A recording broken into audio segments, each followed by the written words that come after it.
Pakistani politics پہ بات کرتے ہیں. یہاں بہت شور مچا ہوا ہے ویڈیوز کا, آڈیوز کا, کچھ اور بھی آنے والی ہیں, میں آپ کو بتاتا ہوں. اور کچھ کے بارے میں تو مجھے پتا بھی ہے کہ ان میں کیا چل رہا ہے, ایک آدھی میں نے آپ کو بتائی بھی تھی, آپ کو یاد ہوگا. بہرحال شروع کرتے ہیں ایک اور کہانی سے. ڈٹائی اور بے شرمی کی اگر کوئی انتہا ہے اس وقت اس پورے خطے میں تو وہ ابھینندن ہے. کیا کمال آدمی ہے, یعنی ایسی ڈٹائی کے ساتھ, ایسی بے شرمی کے ساتھ ایوارڈ وصول کرتا ہے اور ایسا سینہ تان کے کھڑا ہوتا ہے کہ اگر وہ ویڈیو چلائی بھی جائے تو ایسا لگتا ہے کہ یہ وہ آدمی نہیں ہے. ابھینندن ایک جھوٹ کی بنیاد کے اوپر ایوارڈ پہ ایوارڈ وصول کر رہا ہے, ترقیاں کروا رہا ہے. ابھی انڈین حکومت نے پاکستانی فوج کے ہاتھوں جوتے کھا کے جانے والے, پاکستانی فوج نے تو جوتے نہیں مارے تھے, ویسے یہ زیادتی ہو جائے گی, پاکستانی فوج نے صرف اس کا تیارا گرایا تھا. جوتے اس کو وہاں پہ کشمیریوں نے مارے تھے, چپیڑے, جوتے, ٹھڈے. ایک بابا جی ہیں وہ بہت مار رہے تھے, انہیں بہت غصہ تھا. میں ان بابا جی کو جانتا ہوں اور وہ بہت غصے والے ہیں اور وہ انتظار کر رہے ہیں کہ کوئی اور پائلٹ آئے انڈیا کا, اس کو بھی پھینٹا لگائیں وہ, تاکہ وہ بھی ایوارڈ وصول کر سکے انڈیا جانے کے بعد. بہرحال اس کو اب دے دیا گیا جی ابھینندن ورتمان اس کا پورا نام ہے, اور اس کو ویر چکر سے نواز دیا گیا ہے. یعنی ایسا چکر دے دیا انڈیا کو کہ اب ویر چکر دے دیا اس آدمی کو. ان کے بعد 3 بڑے ایوارڈ ہیں, ایک پرام ویر چکر, ایک مہاویر چکر اور ایک ویر چکر, اور چکرا بھی کہتے ہیں, چکر بھی کہتے ہیں اس کو. تو انہوں نے ایسا چکر دیا پورے انڈیا کو کہ اب ویر چکر لے کے نکل گیا. تیسرا سب سے بڑا اعزاز اس نے لے لیا بھارتی, اور یہ ان کو ملا ہے اس لیے کہ بڑی بہادری اور جیداری کے ساتھ انہوں نے کشمیریوں سے جوتے کھائے. اور جو کلیم ہے اس ایوارڈ کے پیچھے وہ یہ ہے کہ پاکستانی F-16 کو اس نے مار گرایا تھا. یعنی ابھینندن وہ پائلٹ ہے جو MiG-21 میں آیا, جس کو فلائنگ کافن کہتے ہیں. MiG-21 میں آیا کشمیر والی سائڈ سے, پاکستان میں داخل ہوا, ہمارا F-16 گرایا. گرانے کے بعد جا رہا تھا تو باقی جہازوں نے اس کو دیکھا اور اس کو BBM ٹیکنالوجی کے ساتھ مارا اور مار کے وہاں پہ گرا دیا. اس کا طیارہ پاکستان کی حدود میں گر گیا اور اس نے اپنے آپ کو ایجیکٹ کر لیا. یہ انڈیا نہیں پہنچ سکا اور پاکستان کے اندر کشمیر کے علاقے میں یہ گرا. وہاں پہ شہریوں نے اس کو پکڑ کے فوج کے حوالے کر دیا. تو یہ جو سپوت ہے انڈین فوج کا, اس نے F-16 طیارہ گرایا ہے بقول انڈینز کے, اور اسی لیے اس کو ترقی بھی ملی ہے. یعنی اس کو گروپ کیپٹن بنایا گیا ہے ترقی دے کر حال ہی میں. اور اب طیارہ گرانے کے انعام کے طور پر ان کو ترقی دینے کے علاوہ یہ ایک ویر چکر بھی دے دیا گیا ہے انڈین حکومت کی جانب سے. امریکن ادارے جو کمپنیز اس پہ ہیڈ مارٹن کمپنی ہے, Lockheed Martin I think یہ اس کا نام ہے, وہ یہ بناتی ہے F-16.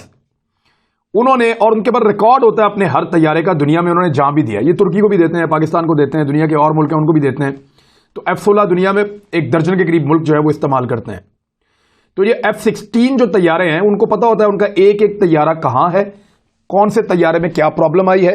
وہ ہر وقت ان طیاروں کو ٹھیک بھی کرتے رہتے ہیں. انہوں نے فوراً بتایا کہ پاکستان کے فلیٹ کے اندر سے ایک بھی طیارہ مسنگ نہیں ہے.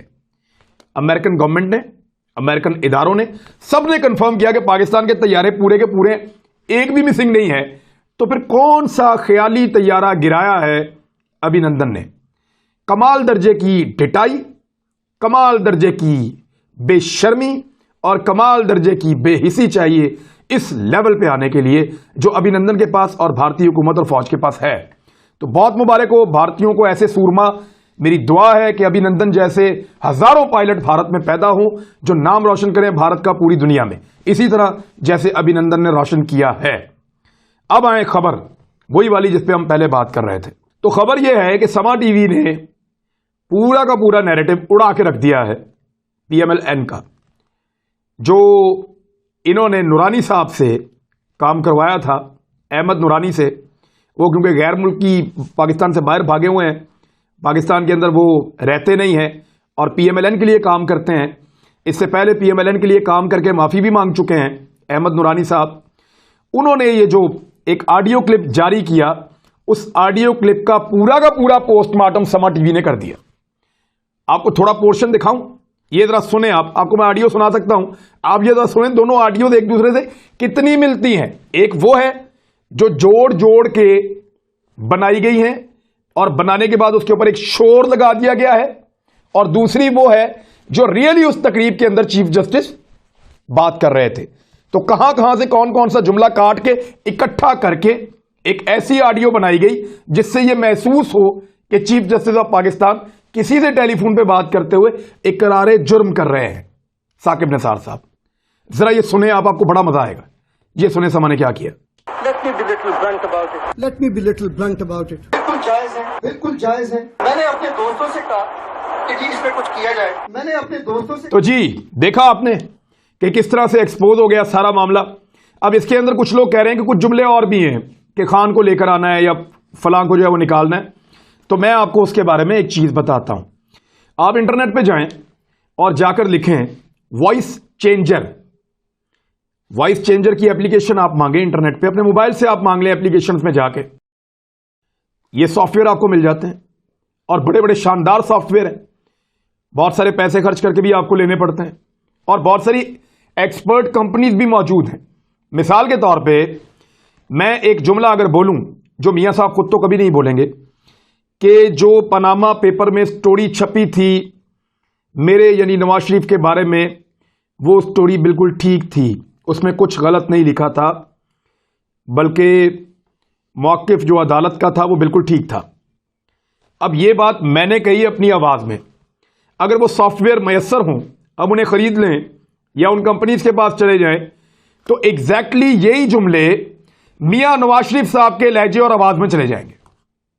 یہ جو الفاظ میں نے ادا کیے ہیں یہ نواز شریف صاحب کی آواز بن جائے گی. میں چاہوں کوئی بات بولوں تو وہ امیتابھ بچن کی آواز بنا سکتا ہوں. اگر میں اس سافٹ ویئر کو استعمال کروں تو میں اپنی آواز کو دنیا کی کسی بھی سیلیبریٹی کی آواز میں, عمران خان کی آواز میں کنورٹ کر سکتا ہوں. یعنی میں یہ کہوں کہ پاکستان تحریک انصاف کو اگلے الیکشن میں کوئی ووٹ نہ دے, بلکہ آپ سب سے گزارش ہے کہ آپ تیر کے اوپر ٹھپا لگائیں اور آصف علی زرداری نجات دہندہ ہیں. یہ بات اگر میں کہوں تو میں اس کو عمران خان صاحب کی آواز میں کنورٹ کر سکتا ہوں. ایسے سافٹ ویئر موجود ہیں. اب جو ہوا ہے اس میں کچھ شبہ یہ کیا جا رہا ہے کہ یہ کھیلا گیا ہے. کچھ کلپ جینونلی اٹھائے گئے جج صاحب کے, ان کو آگے پیچھے کر کے لگایا گیا, اور کچھ جگہوں پہ بیچ میں اس طرح کے سافٹ ویئرز کا استعمال کر کے اضافی الفاظ شامل کیے گئے اور ثاقب نثار صاحب کی آواز کے ساتھ کھیلتے ہوئے ایک پوری آڈیو تیار کی گئی. جب وہ آڈیو تیار ہو جاتی ہے 41 سیکنڈ کی آئی تھنک, جب وہ آڈیو تیار ہو گئی تو اس کے بعد اس کے اوپر تھوڑا سا شور لگا دیا گیا تاکہ اگر اس کو پکڑے جانے کے کوئی امکان ہے تو وہ بھی ختم ہو جائے. تو اس طریقے سے یہ پوری آڈیو ڈیزائن کی گئی ہے مبینہ طور پہ. ابھی لوگ اس کے اوپر کام کر رہے ہیں, کچھ چیزیں آ گئی ہیں, کچھ اور آ جائیں گی. اب میاں نواز شریف صاحب سرخرو ہونے کے چکر میں پھر سرخ ہو گئے. یعنی جب جب وہ سرخرو ہونا چاہتے ہیں 24 گھنٹے کے اندر اندر سرخ ہو جاتے ہیں. میرا یہ ماننا ہے کہ اس طرح کی جب چیزیں آپ کرتے ہیں تو آپ اپنے کیس کو مزید خراب کرتے ہیں. لوگ اپنے آپ کو بہت عقل مند سمجھ کے کوئی کھیل کھیلتے ہیں اور پتہ چلتا ہے کہ کوئی ان سے زیادہ سیاںا کہیں بیٹھا ہوا ہے اور وہ یہ سارا پول کھول کر رکھ دے گا. کس کو پتا تھا کہ کیلیبری فونٹ میں ایسی غلطی پکڑی جائے گی, یعنی ایک ایسے فونٹ کا استعمال کر لیا انہوں نے جو اس وقت تک بنا ہی نہیں تھا. یعنی وہ فونٹ موجود ہی نہیں تھا, وہ ایجاد ہی نہیں ہوا تھا, اس سے ایک لیٹر لکھ کے سپریم کورٹ میں جمع کروا دیا کہ جناب یہ فلاں طریقہ ہے, اور یہ غلطی بھی پکڑی گئی. اندازہ کریں آپ. تو اس قسم کی جب چالاکیاں اور ہوشیاریاں لوگ کرتے ہیں اور پھر اس کے بعد یہ کہتے ہیں کہ اللہ کی مرضی سے ہوا, اللہ کی مدد شامل تھی, انشاءاللہ سرخرو ہوں گے, اللہ اکبر. جب ان چیزوں کو آپ ایسے جوڑتے ہیں مذہبی الفاظ کے ساتھ تو آپ کی کریڈیبلٹی مزید ڈیمیج ہوتی ہے. کل کوئی کہہ رہا تھا اس ویڈیو آنے کے بعد اللہ اکبر, میرے خیال میں اللہ ہی سب سے بڑا ہے بے شک, اور وہ ساری تدبیریں الٹی کر دیتا ہے. اب دو چیزیں ہوئی ہیں ان 2 ہفتوں کے بیچ میں. ایک رانا شمیم, اس کا ایفیڈیوٹ, اس کے بیٹے نے وہ سارے پول کھول دیے پکڑ کے جو کوئی باہر والا کھول ہی نہیں سکتا تھا.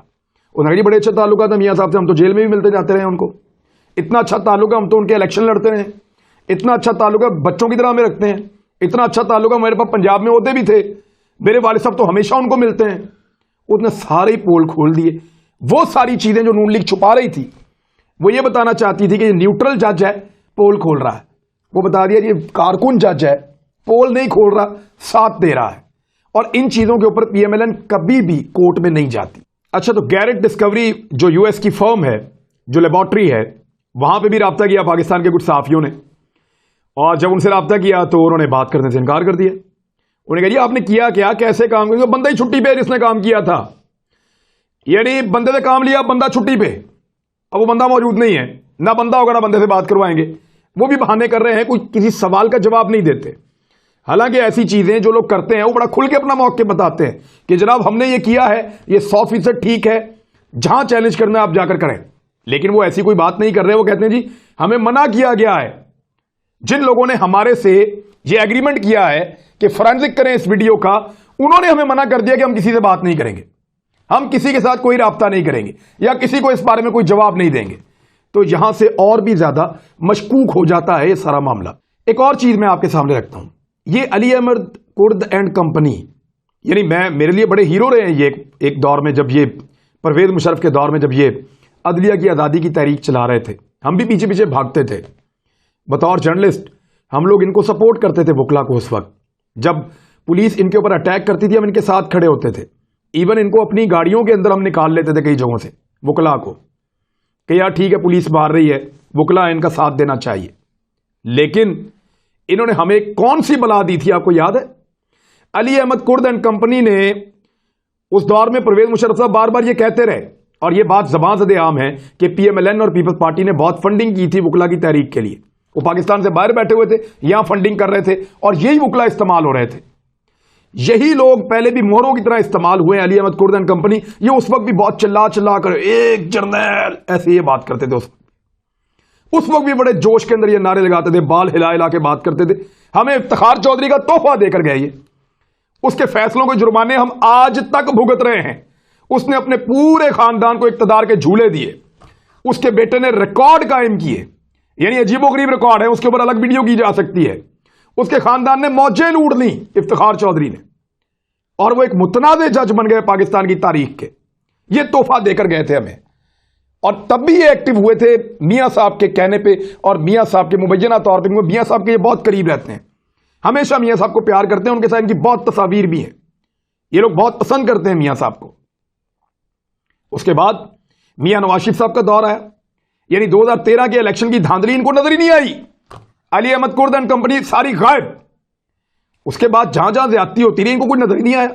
میاں نواز شریف صاحب کالا کوٹ پہن کر اسٹیبلشمنٹ کی دعوت کے اوپر عدالت پہنچ گئے آصف علی زرداری صاحب کی جمہوریت پہ شب خون مارنے کے لیے. علی احمد اینڈ کمپنی جو ہے وہ غائب. ایک پاکستان کا الیکٹڈ وزیر اعظم یوسف رضا گیلانی، اس کو میاں نواز شریف اینڈ کمپنی نے عدلیہ کے ذریعے سے وزارت عظمیٰ سے نکال کے باہر پھینک دیا. تب بھی جمہوریت کے لیے سامنے نہیں آئے علی احمد کرد اینڈ کمپنی. یہ کہاں غائب ہو جاتے ہیں ہر دفعہ؟ جب میاں نواز شریف کا فائدہ ہوگا یہ کمپنی چپ بیٹھے گی، اور جب میاں نواز شریف صاحب کا نقصان ہونے والا ہوگا تو یہ کمپنی شور مچائے گی. میں نے تو یہی ٹریک ریکارڈ دیکھا ہے. پچھلی مرتبہ یہ کمپنی ہمیں تحفہ دے کر گئی تھی افتخار چودھری کا. اب پتہ نہیں یہ کمپنی اس مرتبہ ہمارے لیے کون سا تحفہ تیار کر رہی ہے. اس وقت یہ سارا شور کیوں مچ رہا ہے؟ غور کریں. مریم نواز صاحبہ کا معاملہ بہت خوفناک مرحلے میں داخل ہو گئے. شریف خاندان کے کیسز منطقی انجام تک پہنچ رہے ہیں. نواز شریف صاحب کو واپس لانے کے لیے زور لگایا جا رہا ہے. برطانیہ اور پاکستان کے بیچ میں معاہدے ہو رہے ہیں. یہ صورتحال شریف خاندان کو سوٹ نہیں کرتی. وہاں میاں نواز شریف صاحب کو کسی وقت بھی ڈیپورٹ کر سکتے ہیں. ان کا ویزا ریجیکٹ کر دیا انہوں نے. وہ دوبارہ اپیل کرنے کے لیے جا رہے ہیں. جو کورٹ ہے امیگریشن کی وہاں پہ میاں نواز شریف صاحب کو کسی بھی وقت وہاں سے نکال کر پاکستان بھجوائیں گے تو وہ جیل ڈال دیں گے یہاں پہ پکڑ کے. مریم نواز صاحبہ کی اپیل کے اوپر کوئی فیصلہ آیا پکڑ کے ان کو جیل میں ڈال دیں گے یہاں پہ. شہباز شریف صاحب کے خلاف ناقابل تردید ثبوت اب آ چکے ہیں اداروں کے بقول، اور انہوں نے پریس ریلیز کے اندر بتایا اور ثبوت انہوں نے بتا بھی دیے. یہ وہ وقت ہے جب یہ پورا زور لگا رہے ہیں. اور آنے والے دنوں میں یعنی مارچ تک میں آپ کو کنفرم کر رہا ہوں، کچھ تو ویڈیوز میں نے دیکھی بھی ہیں اور کچھ آڈیوز بھی آئیں گی، کچھ ویڈیوز بھی آئیں گی، دونوں طرف سے آئیں گی. ابھی بڑا گند اچھلے گا، بہت ساری چیزیں بنائی جائیں گی. لیکن جسٹس ریٹائر جاوید اقبال جو نیب کے چیئرمین ہیں، انہوں نے کیا کہا اس کو آپ سنیں تو آپ کو آئیڈیا ہو جائے گا کہ یہ سب کھلبلی کیوں مچی ہوئی ہے، یہ سارا شور کیوں مچا ہوا ہے. بڑی مچھلیوں کے خلاف منی لانڈرنگ کے ٹھوس شواہد ہمارے پاس اب موجود ہیں، انہوں نے کہا کہ نیب کے پاس بڑی مچھلیوں کے خلاف اربوں روپے کی منی لانڈرنگ کے ٹھوس شواہد اب موجود ہیں۔ بڑی مچھلیوں نے فالودہ والے، چھاپڑی والے، پاپڑ والے اور ایون مرے ہوئے لوگوں کے ناموں کے اوپر منی لانڈرنگ کی، جبکہ جو لوگ میڈیا میں اپنی بے گناہی کا دعویٰ کر رہے ہیں وہ اپنے مقدمات کی روزانہ کی بنیاد پر سماعت کی عدالتوں سے درخواست کر دیں۔ اگر وہ بے گناہ ہیں تو وہ کہیں روز سنیں ہماری بات، عدالت ہمیں روز بلائے اور فیصلہ کرے ہمارے مقدمات کا۔ نیب بے بنیاد میڈیا رپورٹس اور پروپیگنڈا کو خاطر میں لائے بغیر قانون کے مطابق اپنا فرض ادا کرے گا۔ یہ ہے وہ خبر جو اصل خبر ہے۔ وہ مجھے یاد ہے شیخ رشید صاحب کہتے تھے ہر خبر کے پیچھے خبر ہوتی ہے، اور وہی اصل خبر ہوتی ہے، یعنی ہر کیس کے پیچھے ایک فیس ہوتا ہے۔ تو یہ اس طرح کی بات ہے۔ بہرحال اب تک کے لیے اتنی، اپنا خیال رکھیے گا، اپنے اس چینل کا بھی۔ اللہ حافظ۔